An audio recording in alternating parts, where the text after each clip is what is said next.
আমার জানালার পাশে গাছটা আমি প্রতিদিন দেখি। আমি এই গাছে গতকালও পাখির বাসা দেখিনি, কিন্তু সাত সকালে বাচ্চা পাখির চিৎকার শুনে জানালা খুলে দেখি কয়েকটি ছানাসহ একটা পাখির বাসা। তার উপরের ডালে শরীর পেঁচিয়ে একটি সাপ ছানাগুলোর দিকে নামছে। ছানাগুলোর ভাগ্যে যা ছিল তাই ঘটেছিল, কিন্তু আমি খুব অবাক হয়েছিলাম, কারণ আমি জানতাম এবং নিশ্চিত ছিলাম সেই গাছে পাখির ছানাদুরের কথা কিছু খড়কুটাও ছিল না। তাই আমি বিষয়টা মাথা থেকে ফেলতে পারছিলাম না। দিন, মাস, বছর যেতে থাকে। ভাবতে ভাবতে দীর্ঘ সময় পর সত্য আমাকে ধরা দেয়। আমি জানি এটা সবাই বিশ্বাস করবে না, আর বিশ্বাস করতে পারি না বলেই আমরা যা চাই তা ঘটে না।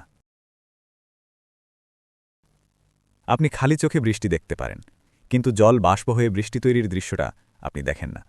বিজ্ঞান দেখিয়ে না দিলে আপনি কখনোই জানতেন না। কেউ আপনাকে বুঝিয়েছেন, আপনি বুঝার চেষ্টা করেছেন, একসময় সত্যটা উপলব্ধি করেছেন।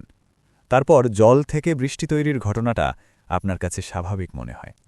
সাপ খাবারের আশায় গাছ বেয়ে উঠতে উঠতে গাছের মাথায় আর ছানাসহ পাখির বাসাটা তৈরি হয়েছিল। বিজ্ঞান প্রমাণ করলে এটাও আপনি বিশ্বাস করবেন। জল, বাষ্প, মেঘ, বৃষ্টির মতোই সহজ মনে হবে।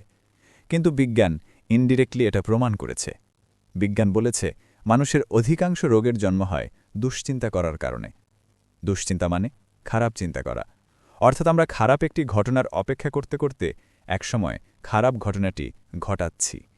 একইভাবে আমরা ভালো একটি ঘটনার অপেক্ষা করতে করতে কি সেই ঘটনাটি ঘটাতে পারি না? অবশ্যই পারি। এটার জন্য শুধু বিশ্বাস করতে জানতে হবে। সাপের মতো নিখুঁত বিশ্বাস। শুনে শুনে বিশ্বাস করা আর নিজে উপলব্ধি করে বিশ্বাস করা এক না। উদাহরণস্বরূপ, আমি একটা পুকুরকে 3D আকারে সাজালাম, যেন উপর থেকে দেখতে বিশাল দিঘির মতো লাগে। তাহলে কি বৃষ্টি এই পুকুরকে দিঘির সমান পানি ঢেলে দেবে?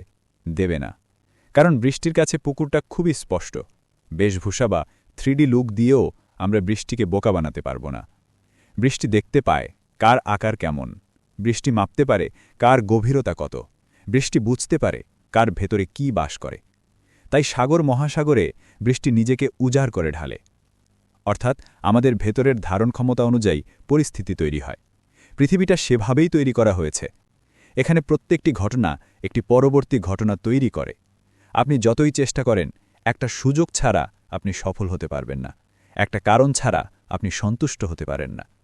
পৃথিবীতে প্রত্যেকটি ঘটনা পরবর্তী ঘটনা তৈরি করে। এমনকি স্ক্রোলিংয়ের সময় হঠাৎ আমার এই ভিডিওটা আপনার পরবর্তী ঘটনার কারণ হতে পারে। আপনি আমাকে ভালোবাসেন বা ঘৃণা করেন, যেটাই করেন আপনার জন্যই করবেন।